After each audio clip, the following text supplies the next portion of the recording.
Informasi berikutnya, saudara, dua pekerja kebersihan kaca gedung di Kota Bekasi, Jawa Barat tewas terjatuh dari lantai 8.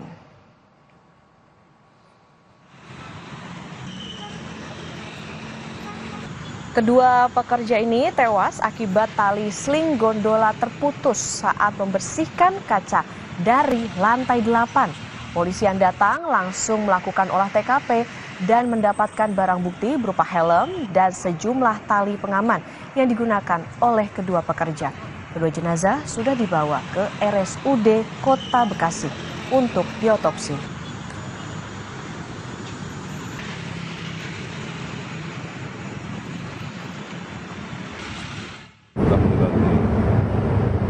Pak, itu Pak, apakah ada kelalaian dari servisnya Pak, apa gimana Pak?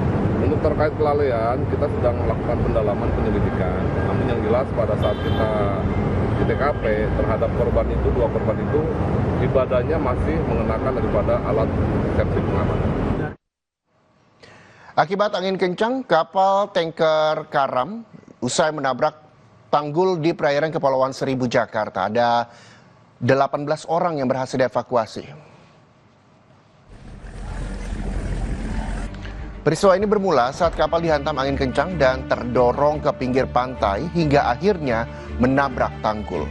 Akibatnya kapal mengalami kebocoran dan dalam kejadian ini 18 orang berhasil dievakuasi dan langsung dibawa ke dermaga Tanjung Priok untuk didata.